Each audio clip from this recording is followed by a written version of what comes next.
नमस्कार दोस्तों, मैं संजू के बैनर्जी जो सुनाता हूँ आपको ज्ञान की बातें। दोस्तों, फिर मैं उपस्थित हूँ आपके सामने एक और ज्ञान के पथ पे ले जाने के लिए आपको। मैं बता दूँ, आज हमारे स्टूडियो में मौजूद है मंजुला जगत राम का। चलिए हम उनसे जुड़ते हैं और उनका परिचय कराते हैं आपको। मंजू जी खुद अपनी ज़ुबानी अपना परिचय देंगे। तो चलिए मैं बुलाना चाहूँगा मंजू जी को। मंजू जी, कृपया आप आइए और अपनी ज़ुबानी अपना परिचय दीजिए। संजू जी नमस्ते। और मैं आपका बहुत ही साधुवाद देना चाहूँगी, आपको धन्यवाद करना चाहूँगी कि आपने मुझे इस काबिल समझा कि मेरे साथ थोड़ा समय गुजारें, मेरे अतीत में झांकने के लिए मुझे प्रेरित करें और वहाँ से, उस भंडार से कुछ ज्ञान की बातें हम निकाल कर लोगों तक पहुँचा सकें। आशा है कि मैं आपके आशा और विश्वास पे खरी उतरूँगी और शायद हमारे सुनने वालों को कुछ अच्छी बातें आज सुनने को मिलेंगी, कुछ नया सीखेंगे वो। नमस्ते दोस्तों, अपना परिचय देना जितना आसान प्रतीत होता है उतना ही डिफिकल्ट होता है, क्योंकि अपने बारे में हम क्या बताएं, कहाँ से शुरू करें। तो आज जहाँ हूँ वहाँ से चलते हैं पीछे की तरफ, वो सही रहता है। तो आज मेरी उम्र है 60 पार हो चुका, 60 के ऊपर 6 और पार हो चुका। और जो सबसे बड़ी बात ये होती है कि किसी और के बारे में जब बोलती हूँ कि कोई 66 साल की महिला है तो लगता है कोई बूढ़ी है, उनके लिए ये करना है, लेकिन खुद को तो कभी महसूस ही नहीं होता है। मुझे लगता है वो 6 ही है। मैंने अभी भी अपने आप को मैं 6 साल का ही समझती हूँ और उतनी ही क्यूरियोसिटी है, उतनी ही उत्सुकता रहती है जीवन के बारे में जानने की, समझने की। और ये तो कतई ही फील नहीं होता है। अगर कभी एहसास होने लगता है तो हाँ, इतना जरूर होता है कि क्या किया अभी तक तो कुछ समझ ही नहीं आया, कैसे चलेगा ये समय, तो समय कैसे गुजर गया ये पता नहीं चला।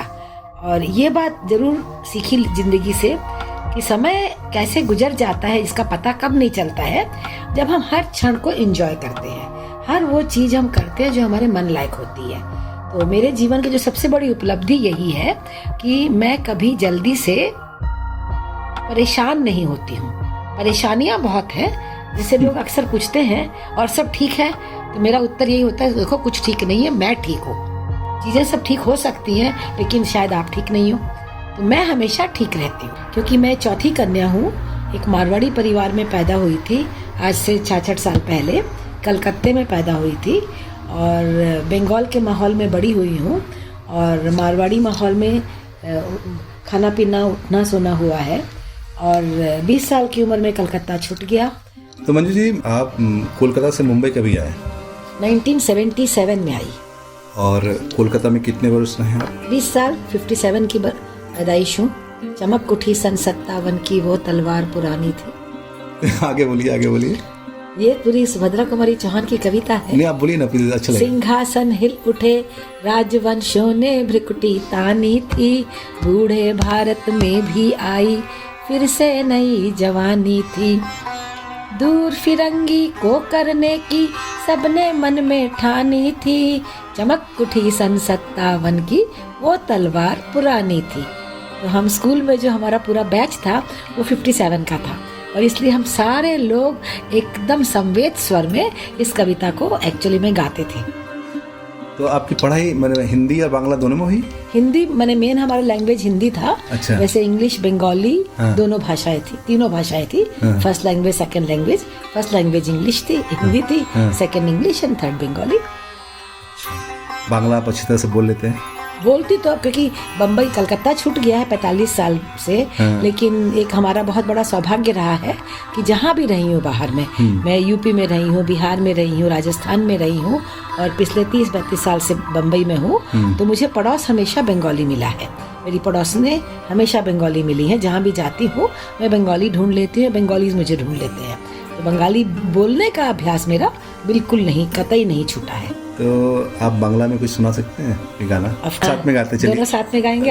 যদি তোর ডাক শুনে কেউ না আসে তবে একলা চলো রে, একলা চলো, একলা চলো, একলা চলো রে। যদি তোর ডাক শুনে কেউ না আসে তবে একলা চলো রে। बहुत अच्छा मंजू जी, अभी भी आपका वो बंगाल का जो संगीत का जो लहजा है, जो चमक है, अभी भी बोलते बरकरार है। Thank you. फैमिली बैकग्राउंड के बारे में बताइए कुछ। फैमिली बैकग्राउंड बहुत ही सिंपल सा रहा है। आज से करीब 57 में पैदा हुई थी जी। और हमारे पिताजी लोग 10 भाई बहन थे, 6 भाई और 4 बहन। उसमें से 2 भाई कलकत्ते में थे और 1 बहन। और मेरे दादाजी का मेन बेस था वो चक्रधरपुर, एक जगह है चाईबासा के पास, सिंहभूम डिस्ट्रिक्ट है, जो कि अब झारखंड में चला गया, पहले बिहार में था। और एक ताऊ जी हमारे संबलपुर, 2 रायगढ़ में, 1 खड़गपुर में और 2 हम कलकत्ते में और 1 ताऊ जी चक्रधरपुर में। तो उनके 6 बेटे ऐसे 4 जगहों पे रहते थे। और भुआएं हमारी 2 भुआ रहती थी टाटानगर में, 1 राउरकेला में और 1 हमारे कलकत्ते में, जो सबसे छोटी भुआ थी। मेरे पिताजी 6 भाई में सबसे छोटे और जो सबसे छोटी भुआ, हम 2 जन कलकत्ते में थे। और दादाजी हमारे वो बहुत ही संभ्रांत थे, ये बताऊंगी। उन्होंने अपनी मेहनत से बहुत बड़ा एम्पायर खड़ा किया था और उन्होंने अपने जीवन में करीब 100 से ज़्यादा मकान बनवाए थे, बिल्डर नहीं, अपने बच्चों के लिए। और कलकत्ते में भी एक मकान था, चक्रधरपुर में था, वृंदावन में था। तो आखिरी का समय उन्होंने एक ट्रस्ट बना के रख लिया था। तो मैंने जो मेरा बचपन गुजरा है बहुत ही सुंदर गुजरा है। 6 भाइयों में मैंने कभी आज तक मन मुटाव या झगड़ा ये सब नहीं देखा। और मैं चौथी लड़की हूँ और बहुत ही दिमाग तेज था और बहुत बदमाश थी, बहुत अग्रेसिव थी। मुझे संभालना बहुत मुश्किल था। ये शायद मेरे स्कूल और मेरे माँ बाप की देन है कि उन्होंने मुझे इतना अच्छा तराशा कि मेरी जो बुद्धि है उसको सही दिशा में देने में हेल्प किया। तो बहुत ही अच्छे स्कूल में पढ़ने गई थी। उस जमाने के हिसाब से फर्स्ट हिंदी मीडियम की मोंटेसरी वहाँ पे खुली थी। मैंने 4th तक प्राइमरी स्कूल था, तो 4th तक लड़के लड़कियाँ साथ में थे और हिंदी मीडियम में था। और वहाँ से फिर हम 5th में गए थे। और उस समय मेरी बहन जो थी वो वनस्थली पढ़ने गई थी। मेरे पिताजी ने सबको वनस्थली विद्यापीठ, राजस्थान में एक लड़कियों का विद्यापीठ है, वहाँ भेजा था। तो वो वहाँ से 7th पढ़ कर आई थी। तो मुझे लगा कि ये सब तो मैं पढ़ लूँगी। तो मैंने 5th, 6th, 7th 3 साल नहीं पढ़ी और 4th से सीधा 8th में चली गई। वापस आके 9th, 10th, 11th कलकत्ता में किया और फिर जेडी बिरला से होम साइंस में BSc किया, फिर B.Ed किया। और 20 साल की उम्र में Bombay MSc masters in textiles करने के लिए आई। वाह, बहुत अच्छा, बहुत अच्छा। आपने काफ़ी मेहनत किया है पढ़ाई में। वो बिना मेहनत के हो गया। पाइशेंस मेहनती नहीं होते हैं। अगर आप पाइशेंस है तो आपको ये समझ में, we are by chance we are there. मैंने मेहनत कभी नहीं करी है। हाँ, जो काम किया है मन से किया है, बिना मन का कुछ नहीं किया है, ये बात पक्का है।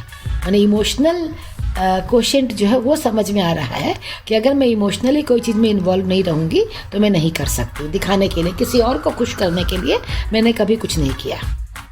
मंजू जी, मैं आपसे पूछना चाहूँगा, जो आज से 45 साल पहले जब आप मुंबई आए ना, बॉम्बे, तभी तो बॉम्बे था ना, बॉम्बे था, तो कैसा अनुभव रहा बॉम्बे का और आपका कैसा लाइफ रहा बॉम्बे का, कैसा स्ट्रगल रहा और किन किन चुनौतियों का सामना करना पड़ा, कृपया आप मुझे बताएं।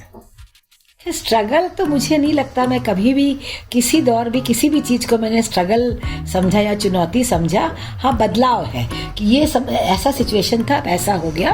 तो एक चीज़ हमें समझाई गई थी, change is the only constant, कि हर परिस्थिति अलग अलग होती है। कलकत्ता और बम्बई में बदलाव है, ये समझ कर आई थी।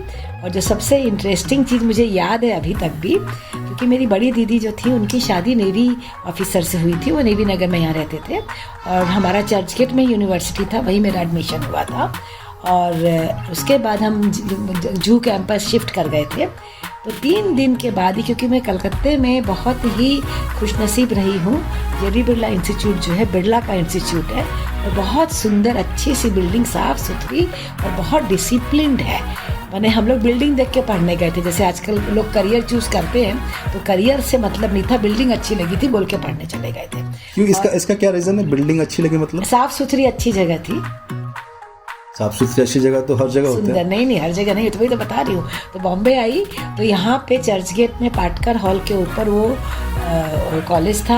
हमारी जो एचओडी थी वो बरामदे में बैठती थी और गंदी गंदी क्लासरूम, साफ़ सुथरा नहीं कुछ भी, पीला कलर और भीड़ की भीड़। मैंने तीसरे दिन मैंने यहाँ से बोरिया बिस्तर पैक करके, उस ज़माने में लंबा चौड़ा लोहे का ट्रंक होता था, होल्डर होता था, सब पैक करा के 3 दिन में, और मैं प्रिंसिपल के पास पहुँच गई कि मुझे मेरे फीस के पैसे वापस कर दीजिए, मुझे वापस जाना है कलकत्ते, मुझे बम्बई में नहीं पढ़ना है। तो वहाँ से इतना कलकत्ते से स्ट्रगल करके, मनुहार करके मैं पढ़ने आई थी, यहाँ के कॉलेज का वातावरण देख के ही मेरा मन भर गया था 3 दिन के अंदर। तो आपके 3 दिन पूरे हो गया और 3 दिन के बाद आपने निर्णय लिया कि अब मुझे यहाँ पे नहीं पढ़ाई करना है, कारण बहुत ज़्यादा भीड़ भाड़ और यहाँ का वातावरण सही नहीं है, इसलिए आपने निर्णय लिया कि अब मुझे मुंबई से कलकत्ता में जाके पढ़ाई करना है। मैंने बॉम्बे के बारे में हम लोग बहुत सारी आशाएं लेके बड़े होते हैं ना, फिल्म नगरी है, ये है वो है, और मैं इसके पहले दिसंबर में क्रिसमस में आके घूम के गई थी, देख कर गई थी। तो लेकिन कॉलेज का जो माहौल था, हल्ला गुल्ला, चिल्लम चिल्ली, क्योंकि जेडी बिरला में आज भी मैं बोलूँगी अगर कोई जाएगा तो एक शांत वातावरण है, और शांत वातावरण में लोग पढ़ाई करते हैं, क्लासरूम्स अच्छे हैं, लेबोरेटरीज बहुत अच्छी हैं, तो वो सब यहाँ नहीं था। भीड़ भड़क का सब हल्ला गुल्ला, मेरे को लगता था फिश मार्केट है ये, मुझे बिल्कुल पसंद नहीं आया था यहाँ का माहौल। और मेरी जो प्रिंसिपल थी, तो उनका देहांत हुआ है कुछ दिनों पहले, तो उनसे मेरी 4-5 साल पहले ही मुलाकात हुई थी। तो उनको मैं अभी तक, कुमुद पटवा नाम था उनका, तो कुमुद जी को मैं जब कभी भी मिलती थी मैम को, तो मैं वही याद रहती, मैम आपको याद है वो लड़की जो कलकत्ता वापस भाग रही थी, क्योंकि प्रिंसिपल ने बैठाया, मेरे को कॉफ़ी पिलाई, समोसा खिलाया, फिर समझाया कि बेटा यहाँ पे जैसे वैसे भी एचओडी के पास जाना है, प्रिंसिपल के पास नहीं आना है, और आपको एडमिशन मिली और हम लोग जूहू कैंपस जाने वाले, बहुत सुंदर कैंपस है, बहुत बड़ा कैंपस है, आप आए हो यहाँ पे, आपकी एडमिशन हुई है, ऐसे आप मत भागो। और सच में उन्होंने जिस तरीके से मुझे समझाया, मुझे ये मैं ऋणी हूँ उनकी, कि अगर वो नहीं समझाते तो शायद मैं इतना पढ़ती नहीं आज के दिन। तो पहला नौकरी कौन सा था आपका? पहला नौकरी तो साथ मैंने यूनिवर्सिटी में पढ़ते पढ़ते मुझे नौकरी मिली ना अपने जूनियर्स को पढ़ाने की, बिकॉज आई हैड टू पे थ्रू माई एजुकेशन। मेरे पिताजी ने पैसे देने से मना कर दिया था, और कलकत्ते में हम बीएड में मेरे साथ एक लड़की थी, तो वो बॉम्बे की एसएनडीटी से पढ़ के गई थी। उन्होंने बताया कि ऐसे ऐसे एसएनडीटी यूनिवर्सिटी है जो कि औरतों के लिए ही है, it was the first women's university जो औरतों की पढ़ाई के लिए है, तो वहाँ तुमको शायद कुछ तुमको सपोर्ट मिलेगा। तो उसी उम्मीद से मैं बम्बई आई थी, और लिखा पढ़ी भी करी, मिल के भी गई, और वो मिला मुझे कि मैं 3 दिन पढ़ाती थी और 3 दिन पढ़ती थी, और उस जमाने के हिसाब से 350 रुपये मिलते थे, तो फिर भी मेरे लिए ज़्यादा ही थे कि 250 का खर्चा था मेरा, 135 रुपये का बेस बिल था, ऊपर का 100-125 रुपया। और समय ऐसा था कि बस का, जैसे सेंटा क्रूज से एसएनडीटी जूहू तक का जो दूरी है, वो 20 पैसे की बस की टिकट भी हम बचाते थे। बाप रे, आपने 20 पैसे में सफर किया है? नहीं, 20 पैसे भी हम बचाते थे कि 20 पैसे क्यों खर्च करें, वो मजबूरी में जाते थे बस में, या तो समय नहीं है या सामान बहुत है कि चलना तो मुश्किल कितना है। टिकट था उसमें बस का? 20 पैसे का। 20 पैसे का? 20 पैसे की टिकट भी हम बचा लेते थे, खर्च नहीं होता था। अब तो बहुत महान है। नहीं, हम लोग सब उस जमाने में, क्योंकि पिताजी को हिसाब देना पड़ता था ना, 20 पैसों का भी हिसाब अगर नहीं दूंगी तो नहीं मिलेगा। तो फिर आपने कितने वर्ष तक की नौकरी की? यहाँ पे 2 साल थे एमएससी के टाइम पर, और उसके बाद फिर रेगुलर जॉब भी अप्लाई किया, तो मिल गया था रेगुलर जॉब भी। अच्छा। 81 जून में मुझे रेगुलर जॉब मिला यहाँ पर, जो कि 81 नवंबर में छोड़ के गई, क्योंकि रहने की जगह नहीं थी। उस समय भी कॉलेज जुहू पे था, उन्होंने हमें चर्च गेट हॉस्टल दिया था, तो अप डाउन करते थे हम बाय ट्रेन।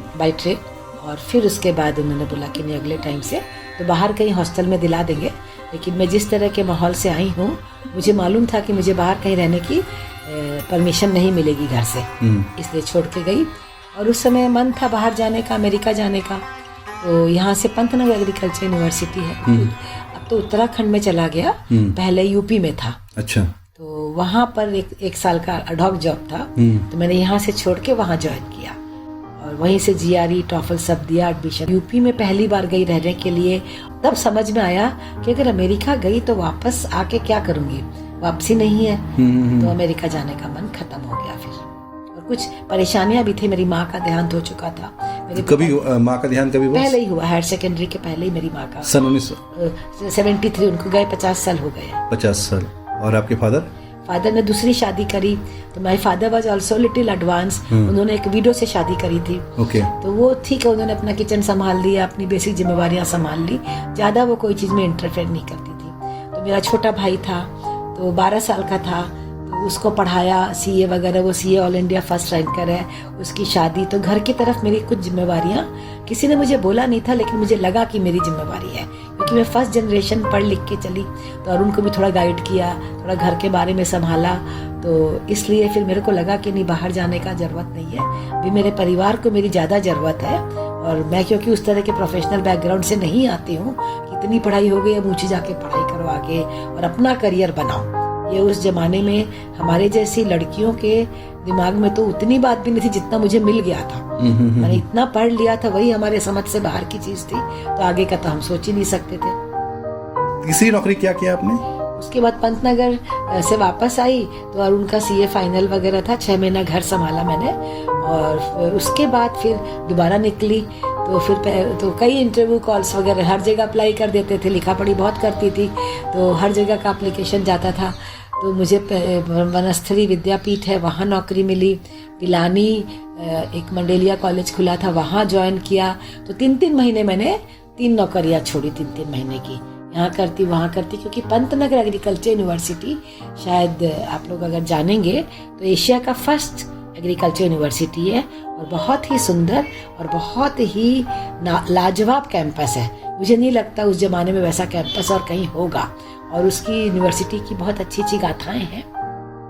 और उनमें से कोई एक अच्छी कथा है, बताइए। यूनिवर्सिटी सॉन्ग बहुत अच्छा है, आप गा के भूल सुनाइए। गई हूँ, थोड़ा सा याद देखती हूँ अगर आता है तो। चलिए टूटा फूटा ही सुना दीजिए। जय हो नवयुग निधि की जय हो, जय हो नवयुग निधि की जय हो, अन्य यंत्र से कृषि विज्ञान विश्वविद्यालय अपना प्रण है, ग्राम अभ्युदय देश अभ्युदय ज्ञान विभामय, सत्यशील स्वाध्याय साधना से समृद्ध भारत निर्भय हो, जय हो नवयुग निधि की जय हो, जय हो नवयुग निधि की जय हो।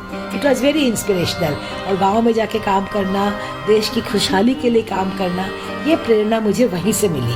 वही शायद एक कारण रहा जो मुझे अमेरिका से एकदम, ठीक है अमेरिका घूमने चले जाएंगे, कोई बुलाएगा उसके लिए चले जाएंगे, लेकिन पीएचडी करके वहाँ जाके बस जाएंगे, देश वापस नहीं आ पाएंगे, वो तैयारी मेरी नहीं हुई। आप कभी अमेरिका गए?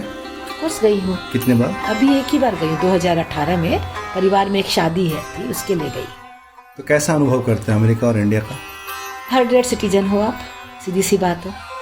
अपने देश का जो एक, कितना भी, आज बम्बई में भी हूँ तो भी भारत की नागरिक तो हूँ। और मैं तो यहाँ तक भी बोलती हूँ कि कलकत्ते से लिया है, बम्बई को दे रही हूँ, है ना, वहाँ से मिला है, यहाँ दे रही हूँ। मैंने, आप ये कह सकते हैं कि जो मैंने कलकत्ता से जो ज्ञान अर्जित किया था वहाँ वापस मुंबई को दे रही हूँ। और बहुत इच्छा है कि कोई भी मौका मिले कि कलकत्ते वापस जाऊँ, बंगाल। और इसीलिए मैंने बंगाली का अभ्यास छोड़ा नहीं है, कि मुझे बंगाली आती है, कि वहाँ तक मैं लोगों से गांव-गांव तक जाके बंगाली में बात करूं, और बंगाली को कि मैंने अपने कल्चर के बारे में अपनी भूमि पे वापस जाऊं, और जो मुझे मिला है सब जगह से वो वापस वहाँ तक पहुँचाऊं जिनको नहीं मिला है। ये मेरी, मैंने मरने के पहले बस अब यही एक ख्वाहिश मेरी बची है। चलिए मैं भगवान से प्रार्थना करूंगा कि आपकी ये जो ख्वाहिश है पूरी हो। तो आप हमारे दर्शकों को बताइए बंगाल के कल्चर के बारे में। बंगाल के बारे में तो मैंने, ये ऐसा है कि मौका मिल गया तो पता नहीं कब तक बोलती रहूँगी, अब छोड़ दीजिएगा, मुझे बीच में रोक दीजिएगा। देखिए, मैं एक तो उदाहरण ये देती हूँ कि पहला नोबेल प्राइज़, दूसरा नोबेल प्राइज़ मदर टेरेसा वहाँ के हैं, रविन्द्रनाथ टैगोर वहाँ के हैं, तो ये बहुत बड़ा हमारा सौभाग्य है। उल्टे एक बंगाल का जो फेमस हमारा गाना है वो आपको भी शायद आता होगा, संजू।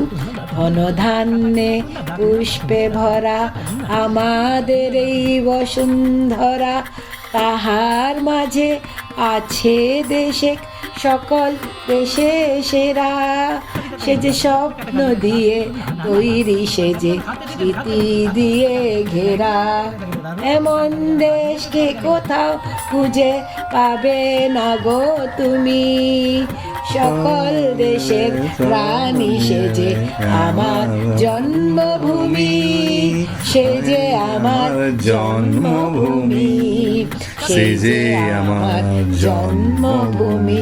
जिसका हिंदी में मतलब बहुत सिंपल सा है, धन धान्य समृद्धि से भरा हमारी ये वसुंधरा, और उसके बीच में एक देश है जो कि सब देशों से ऊपर है, और वो हमारी जन्मभूमि है। तो ये हमारे बंगाल की जन्मभूमि जो है, क्योंकि देखिए क्या होता है, जिस मिट्टी में हम बड़े होते हैं, जिस मिट्टी में हम पलते हैं, वहाँ से हमें बहुत कुछ मिलता है। जिस मिट्टी में लोग जन्म लेते हैं, जहाँ पे वो पलते हैं, जहाँ का कल्चर वो अडॉप्ट करते हैं, जहाँ की संस्कृति को सीखते हैं, उसके लिए वही तो जीवन है। जननी जन्मभूमि स्वर्गादपि गरीयसी। तो सबको अपनी जन्मभूमि जरूर पसंद होगी, और मुझे थोड़ा सा गर्व है उस बात का, घमंड ज़्यादा है, क्योंकि बंगाली लैंग्वेज भी यूनेस्को ने भी सबसे अच्छी लैंग्वेज बोला गया है, सबसे स्वीट लैंग्वेज है। और किसी की मैं निंदा नहीं करना चाहूँगी, लेकिन जब शुरू में आई कलकत्ते से, तो यहाँ बहुत कल्चरल शॉक लगे। लोग अपने बड़ों का आदर नहीं करते हैं, धक्का धुक्की हल्ला गुल्ला सब जल्दीबाजी में है, कोई जीवन जीने के मूड में नहीं है। और जो सबसे बड़ा शौक मुझे लगा था और सबसे बड़ा आश्चर्य लगता था कि कलकत्ते में जब 5 दिन का क्रिकेट मैच होता था, तो जो माहौल होता था, सारा शहर एक काम में लगा हुआ है, और वो माहौल बॉम्बे में आके मुझे आप सोच सकते हो किस में मिलता है, जब 10th का और 12th का एग्जाम चलता है। हर आदमी सीरियस होता है, माँ बाप भी और बच्चे भी एग्जाम दे रहे हैं। हमारे कलकत्ते में कब 10th होता था, कब बोर्ड होता था, इट डज नॉट मैटर। सो वो जो बेसिक डिफरेंस था कलकत्ता बम्बई का, वो मुझे बहुत अखरता रहा है। बिल्कुल। अच्छा मंजू जी, मुझे ये बताइए कि आप जब मुंबई में थे आज से 45 साल पहले, तब उस समय आपका फेवरेट एक्टर कौन था? वो भी एक बड़ा इंटरेस्टिंग सा है। हमारे ज़माने में जो सबसे फेमस एक्टर होते थे, राजेश खन्ना होते थे। इनफैक्ट हम 72 में महाराष्ट्र घूमने आए थे, तो राजेश खन्ना को मिल के भी गए थे, और हमारे गाइड ने दिलीप कुमार को मिलाना शुरू किया। तो किसी को दिलीप कुमार से मिलना नहीं था, कोई जानता ही नहीं था उनको। तो हम लोग, मेरा एक शुरू से रहा है, I feel for the oppressed. जैसे मेरा फेवरेट अमिताभ बच्चन नहीं है, या मेरा फेवरेट कोई भी फेमस चीज नहीं है। मेरा फेवरेट वो होता है जिसको कोई नहीं पूछता और जिसमें योग्यता होती है। बिल्कुल। तो उस समय आपका फेवरेट वो है जिसमें योग्य है, हाँ, योग्यता से भरा पड़ा है, वो आपके लिए फेवरेट है? हाँ, एकदम, चाहे वो कोई भी हो। दूसरे किसी को, कोई दूसरे के बताने से आप योग्यता नहीं, मैं आपकी योग्यता पहचान लूंगी खुद ही। बिल्कुल। जैसे उस समय भी एक हीरो थे नवीन निश्चल, वो मुझे बहुत अच्छे लगते थे। उनकी सारी पिक्चरें मैंने देखी, हंसते जख्म, कई पिक्चरें उनकी अच्छी पिक्चरें हैं। I found him very good.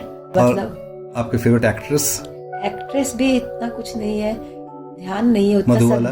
नहीं, उतना तो अब समझने लगी हूँ। उस समय बबीता थी। बबीता होती थी। बबीता काफी खूबसूरत थी ना? हाँ, बबीता उस समय करीना कपूर की मदर। बबीता आपके लिए बहुत फेवरेट थी? उतना मैं फिल्मों में उतना मेरा इंटरेस्ट भी नहीं था, गानों में ज्यादा था। गानों में मैंने एक्टर तो आपका कोई फेवरेट हिंदी गाना? हिंदी गाने तो हम मुकेश के सारे गाने, गीता दत्त के सारे गाने, क्योंकि मैं गा नहीं सकती बाकी लोगों के, इन दोनों के गा लेते थे। तो कोई जो फेवरेट सबसे अच्छा हो, आप उसे गा के सुनाना चाहते हैं? यहाँ बातें आपके साथ हो रही है और कहानी आपकी चल रही है, गीत भी आपके होंगे और धुन भी आपके होंगे। चलिए गा दीजिए कुछ पंक्तियां। क्योंकि मैं क्या है कि गानों ने मुझे बहुत प्रभावित किया है। मैं गानों में, क्योंकि मैंने बताया मेरे को सुर उतना नहीं होता था, हालांकि म्यूजिक सीखने गई हूँ, और हमारे टीचर बोलते थे मंजुला एक को ऊपर जाओ, एक को नीचू ऐशो, मैंने मैं एक ही सुर में सारा गाती हूँ। तो कई गाने जो मेरे को बहुत अच्छे लगे, इनफैक्ट आई मस्ट शेयर कि कुछ गाने मेरे जीवन में बहुत इंस्पिरेशनल रहे हैं। तो सबसे पहला गाना मैं यहाँ पे शेयर करना चाहूँगी। एक बंजारा गाए जीवन के गीत सुनाए, हम सब जीने वालों को जीने की राह दिखाए, एक बंजारा गाए हो। और भी गाऊं पूरा? बहुत अच्छा, नहीं बहुत अच्छा, बहुत अच्छा। तो अब मुझे बताइए आपके कारोबार के बारे में। मेरा कारोबार ये है कि मैं चाहती थी कि सबको खुशहाली मिले। बिल्कुल। और जो कि एक बड़ा इंटरेस्टिंग सी चीज हो रही है कि मोदी जी की जितनी स्कीमें हैं वो सब तरह का काम मैं करती रही हूँ। महिलाओं के साथ किया है काम मैंने, गरीबों के साथ काम किया है, जेल की औरतों को सिलाई सिखाई है। तो हर हाथ को काम हो, हर औरत के हाथ में काम हो और वो कमाए, ये मेरे जीवन का एक मेन ध्येय रहा है। खासकर जेंडर को लेके बहुत मैंने खुद समझा है इस बात को। जैसे मुझे खुद को लगा था कि हमारे घर में कोई डिफ्रेंसिएशन नहीं था, लेकिन आज के हालात ये हैं कि मेरा भाई तो बहुत पैसे वाला और मैं बहुत गरीब हूँ, तो अब औरतें जो हैं उनको कुछ होता नहीं है। तो मैं चाहती हूँ कि हर औरत के पास इतना होना चाहिए कि इतना हुनर तो हो कि वो अपना कमा सके, अपने बच्चों का पेट पाल सके।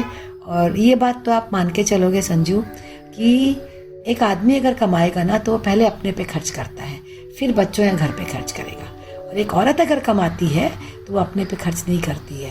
अगर एक औरत के पास पैसे होंगे तो वो बच्चों को पढ़ा भी देगी, बच्चों को हेल्थ भी संभाल लेगी, उनको अच्छा खाना भी खिला देगी।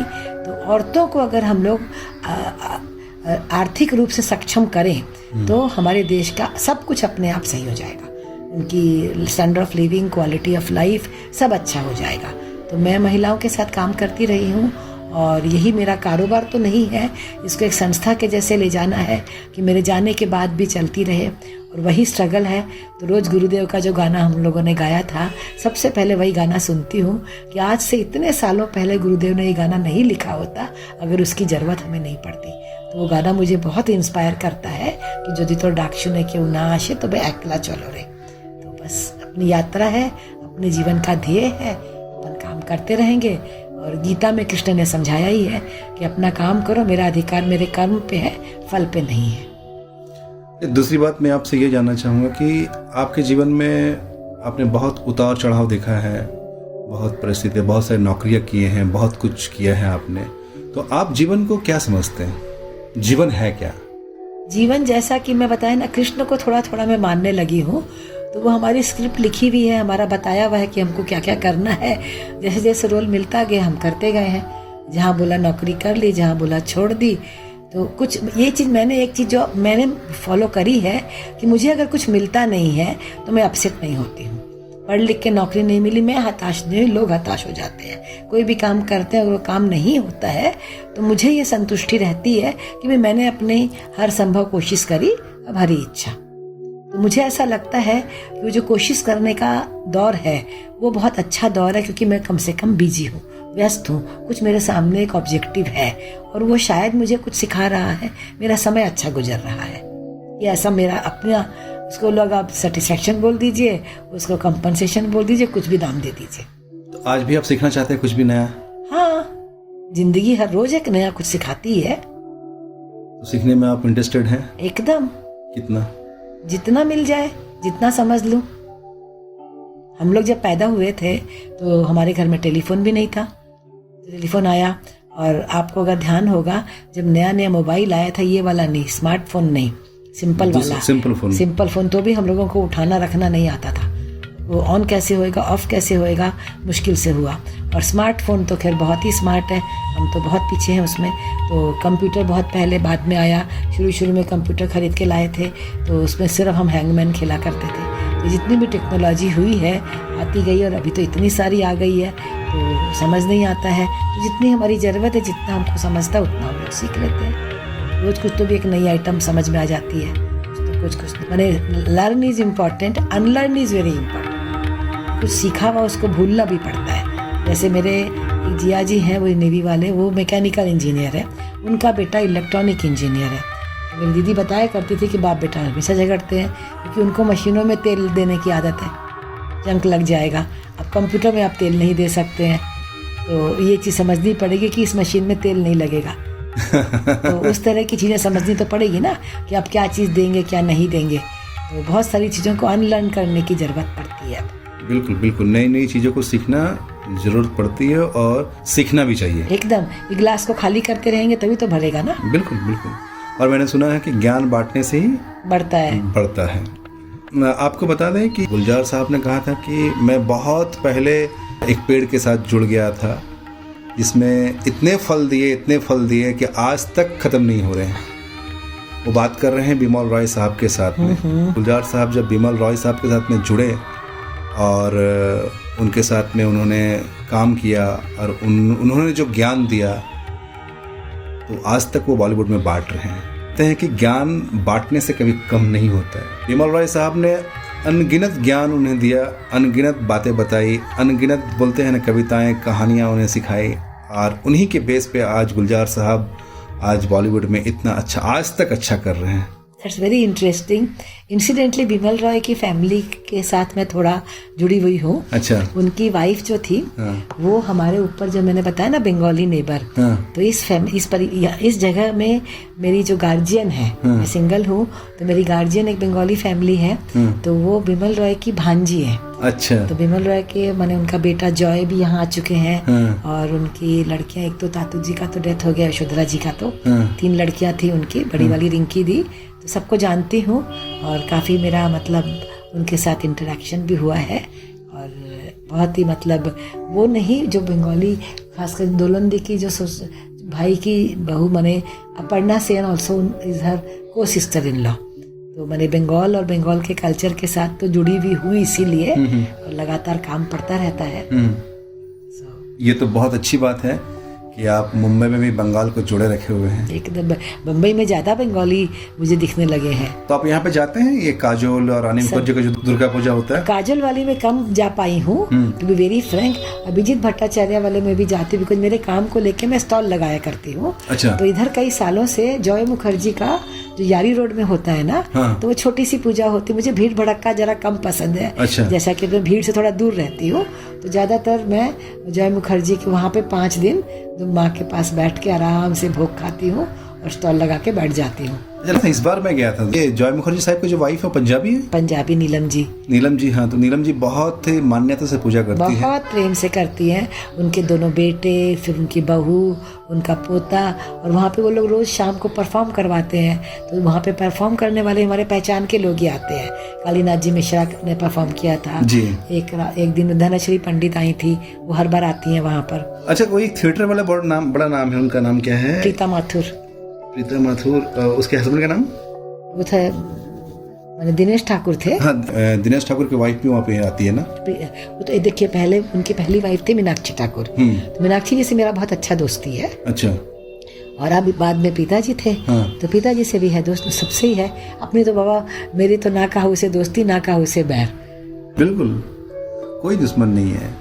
दुश्मन आपका अहंकार है, दुश्मन आपका क्रोध है। एकदम। आप खामखा दोष दे रहे हैं उस व्यक्ति को, उसे, इसे हमें, लेकिन वो नहीं है। अहंकार ही आपको बोलते ना घर में बैठा हुआ है, वही दुश्मन है। तो सबसे पहले उसे मारिए, उसे भगाइए, तो सभी दोस्त हैं। तो ये बहुत अच्छी बात है मंजू जी आपके अंदर में कि आप सभी को दोस्त के रूप में देखते हैं, दोस्त के रूप में समझते हैं। अब आपका क्या निर्णय है इस जीवन के प्रति? यथाभूत सत्य दर्शक, जो मेरे सामने वही मेरा सच है आज के दिन। और आप बताइए अपने टेक्सटाइल के बारे में।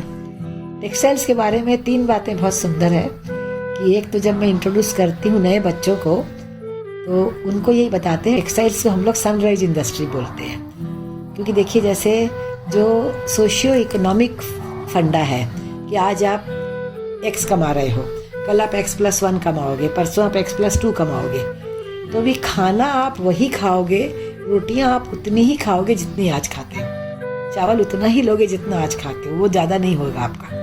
ठीक है, यहाँ तक कि ऑन एन एवरेज जो हम लोग जिस तबके में रहते हैं, क्वालिटी भी वही खाएंगे, कम बेसी नहीं करेंगे। ठीक है। और कपड़ों का ये है कि 4 की जगह 8 हो जाएंगे, 8 की जगह 16 हो जाएंगे, तो 16 की जगह 32 हो जाएंगे। नए आ जाएंगे, पुराने चले जाएंगे। अलमारी में बहुत सारे कपड़े आपने खरीद के रख लिए और पहने ही नहीं है, ये भी होता है। और अगर आप कंपैरिजन करेंगे तो इंडस्ट्री किस तरीके से बढ़ी है, उसका एक माप ये है, आपकी अलमारी में कितने कपड़े, आपके पिताजी के अलमारी में कितने कपड़े थे, उनके पिताजी के अलमारी में कितने कपड़े थे, तो वो बता देगा इंडस्ट्री किस हिसाब से। रोटी उल्टे वो पहले ज़्यादा खाते थे, हम कम ही खा रहे हैं। जितना खाना दादा खाते थे उतना शायद हम नहीं खाते हैं, लेकिन बराबर तो खा ही लेते हैं, है ना। कपड़ों में तो बात है नहीं। तो this is the scope of our industry. और ये एग्रीकल्चर के बाद नेक्स्ट है टेक्सटाइल इंडस्ट्री। आज से 45 साल पहले जब आप अपना करियर स्टार्ट किए थे, तो तभी और अभी में क्या डिफरेंस है? तब से अभी में बहुत डिफरेंस है। फैशन वर्ड था ही नहीं, फैशन का कोई कॉन्सेप्ट ही नहीं था। टेलरिंग बोला करते थे, ड्रेस मेकिंग बोला करते थे, ड्रेस डिजाइनिंग बोला करते थे। Old wine in a new bottle, ये तो है नहीं कि कपड़े बनते नहीं थे कि डिजाइन नहीं होते थे, है ना, या फैशन शो भी थोड़े बहुत शुरू हो ही गए थे, तो 60s में भी हुए हैं फैशन शो। तो चीज़ें वही हैं, थोड़ी बदल गई हैं। एक बदलाव जो मैंने नोटिस किया है 70s में, 80s में, 90s तक भी, कि हम पश्चिम की तरफ ज़्यादा थे। फैशन बोले तो किसी इटली में, फ्रांस में, मिलान में, वहाँ फैशन है। हम लोग हिंदुस्तान जो है पिछड़ा हुआ है। जितने भी बड़े बड़े इंस्टीट्यूट थे वो ये फील करवाते थे कि हम लोग सेकंड रेट हैं, वो लोग फर्स्ट रेट हैं। लेकिन पिछले 20 सालों में चीज़ें बदली हैं। लास्ट 10 साल में तो एकदम क्लियर आ गया कि now we are leading the world. अब सारी दुनिया जो है वो हिंदुस्तान की तरफ देखती है। जिस तरह के कपड़े हम बनाते हैं वो कोई नहीं बना सकता है। जब दुनिया चलना नहीं जानती थी तब यहाँ पे गुरुकुल हुआ करते थे, और तभी भारत धोती और गमछा और ये बहुत अच्छे वस्त्र पहनते थे। हर जगह का एक अपना क्वालिटी है। बंगाल में आपको पता ही होगा साड़ी, अच्छा बंगाल में भी क्या, जैसे जब मैं पढ़ाती हूँ तो मेरे लिए इंडिया अनडिवाइडेड रहता है, क्योंकि मेरा शुरुआत होता है ढाका मसलिन से। अभी ढाका तो इंडिया में नहीं है, चला गया बांग्लादेश में। अच्छा वैसे ही पाकिस्तान है, तो पाकिस्तान में बहुत सारी चीज़ें, पाकिस्तान जो east Bengal west Bengal divide हुआ है, तो जो सारे मुस्लिम्स थे वो चले गए वहाँ, और कारीगरी मुस्लिम्स के पास होती है, तो सारे हमारे अच्छे कारीगर तो चले गए बांग्लादेश तो या पाकिस्तान में। तो क्या हो रहा है कि अब कहीं से भी निकले कपड़ों में रंगाई होती है, छपाई होती है, कढ़ाई होती है, और हर कोर्स पे अलग अलग। जैसे नॉर्थ ईस्ट में आसाम में जाएंगे तो घर घर में औरतें बुनती हैं बैक स्ट्रैप लूम को, और ये एक मतलब वहाँ का कल्चर है जो वो उसके अंदर ढालते हैं। साउथ में जाएंगे तो कांजीवरम है, क्योंकि कहीं पे सिल्क उगता है, कहीं पे फाइबर उगता है, कहीं पे प्योर सिल्क उगता है, और हर तरफ की कढ़ाई अलग तरह की है, सिलाई अलग तरह की है, मोटिफ अलग तरह के हैं। जो लोग देखते हैं वही वो लोग अपने कपड़ों पे टाकते हैं। कश्मीर में आप जाएंगे तो वहाँ आपको चिनार के पत्ते मिलेंगे, फूल मिलेगा, अंगूर की बेल मिलेगी, है ना। बंगाल में जाएंगे तो मछली मिलेगा, कमल का पत्ता मिलेगा। अरे राजस्थान गुजरात में तोता मिलेगा, हाथी मिलेगा, कि उन्होंने तो सब देखा नहीं है। तो जहाँ पे जो चीज लोग देखते हैं वही आंक देते हैं। क्या है, तो ये नेचर का कमाल है एकदम। अगर बंगाल में लोग मछली आंक रहे हैं तो बहुत ज्यादा मछली का चलन है वहाँ पे। और राजस्थान की बात कर रहे हैं तो वहाँ मोर है, हाथी है, शेर है। तो ये बहुत अच्छी बात है कि जो इंसान जिस राज्य से है, जिस भौगोलिक मार्ग है, उसी को आंक देते हैं। और कहाँ से दूसरा लाएंगे? जो देखेंगे वही तो डालेंगे ना। बिल्कुल। मंजू जी, आपसे बात करके मजा आ गया। आपने तो पूरे हिंदुस्तान की बात रख दी हमारे सामने। हाँ, लेकिन आपसे एक और बात जाननी है। मंजू जी, मुझे ये बताइए कि आप कला को किस तरह से देखते हैं? मेरे हिसाब से कला जो है हमारे जीवन जीने का एक ढंग है, शैली है।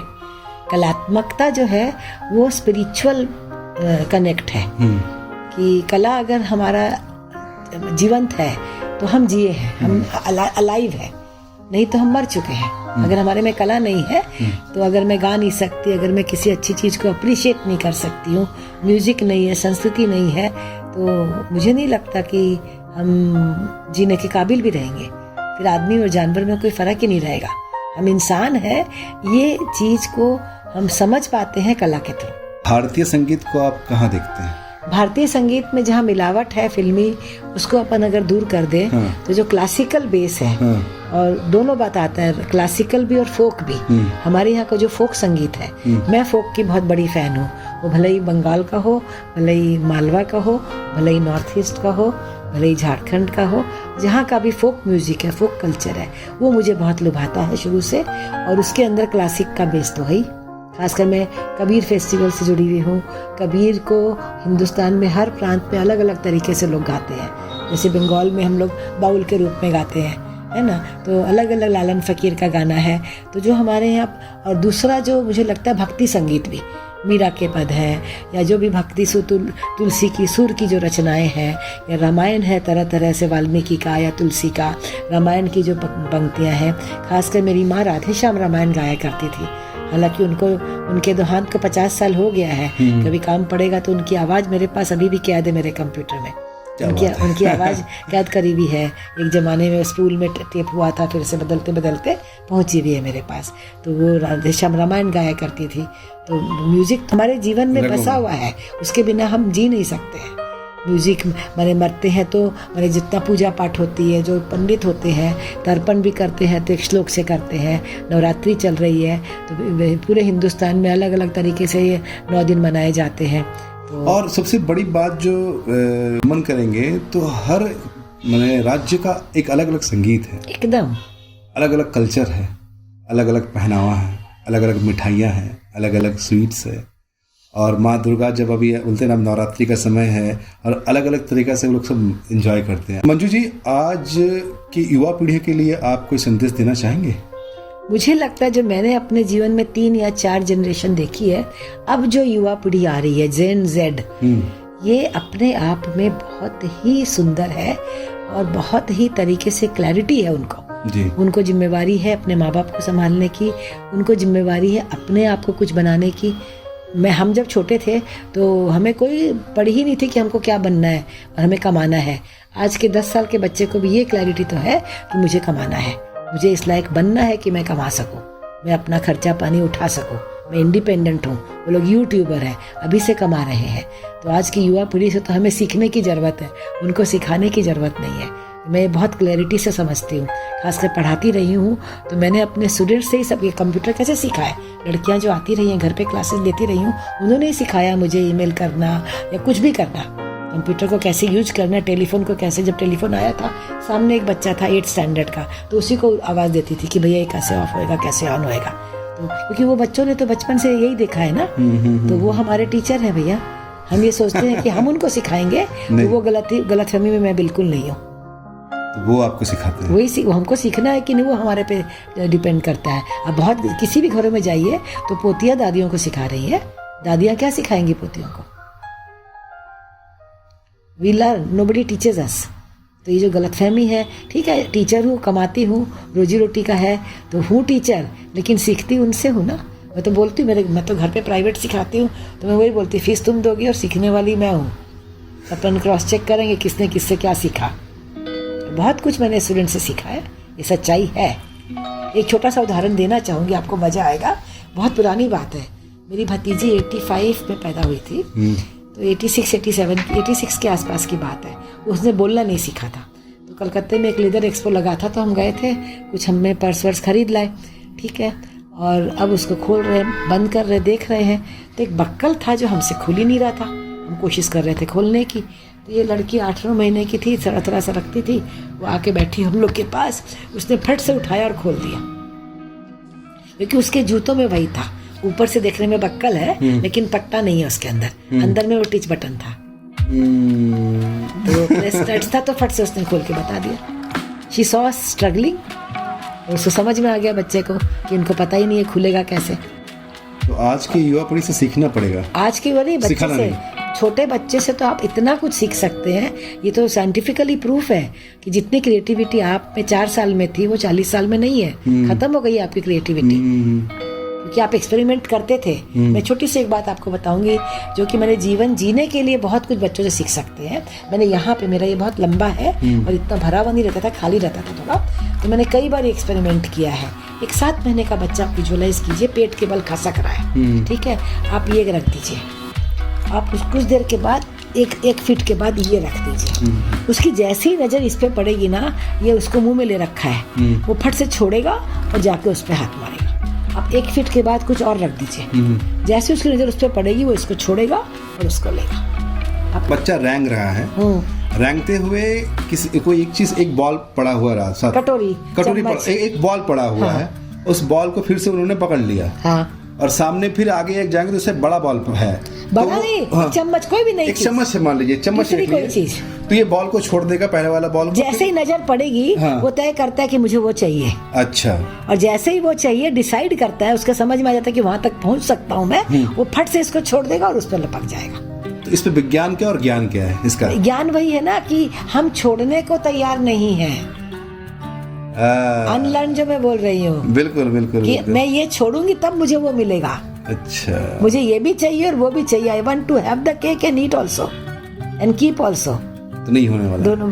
तो हमारे जीवन में जो दुविधाएं हैं वो इसी बात की है, एक को छोड़ना पड़ेगा तब जाके दूसरा मिलेगा। बच्चे बहुत क्लियर है कि वो चाहिए तो ये छोड़ दो तब वो मिलेगा, ये बहुत छोटी सी बात है। बिल्कुल। आप कभी किसी बच्चे को करते हुए देखिए, आप experiment मैं समझ करें। गया, बहुत ही ज्ञान की बात है ये। मान लिया जीवन में कोई भी मैंने चीज को बच्चा- अगर पाना है आपको, हाँ। तो एक को तो छोड़ना पड़ेगा, और ये वो उतना सा दोनों साथ में नहीं मिल सकता है। उतना सा बच्चा जानता, उसको किसी ने सिखाया नहीं है, उसे सीखने की जरूरत है हमें। मैं तो बच्चों को सब कुछ, मैंने बहुत चीजें बच्चों में ऑब्जर्व करी है जो बच्चों से हमें सीखने की जरूरत है। वो इस मोमेंट पे रहते हैं बच्चे, मन के सच्चे, खुद रूठे। यहाँ पे होता है हमारी बिल्डिंग में, मम्मियाँ झगड़ा कर रही है बच्चों के पीछे, बच्चे झगड़े करके शाम तक सब वापस बराबर वैसे के वैसे। They stay. आपने मेडिटेशन में क्या सीखा? इस मोमेंट पे रहो। बच्चा इसी मोमेंट पे रहता है, 2 घंटे के बाद भूल जाता है क्या हुआ। सही बात है। तो रात को बात हुई, सुबह भूल गया। वो कैरी नहीं करता, कुछ भी कैरी फॉरवर्ड नहीं करता। मम्मियाँ कैरी करती। बहुत बहुत धन्यवाद आपका मंजुला जी। मैं मंजुला जी का पूरा नाम लेना चाहूँगा, मंजुला जगत राम का। तो आपका धन्यवाद कि आप हमारे स्टूडियो में आए, अपने जीवन की गाथा हमारे साथ में साझा किया। दोस्तों, ये थी छोटी सी कहानी मंजुला के बारे में। आप देखते रहिए, सुनते रहिए, जानते रहिए। मैं जल्द लौटूंगा एक और ज्ञान के पथ में, और साथ में आप सभी को लिए चलूंगा। मैं कोई और नहीं, मैं आपका दोस्त संजू के बैनर्जी, जो सुनाता हूं आपको ज्ञान की बातें। तो बने रहिए, मैं जल्द लौटूंगा।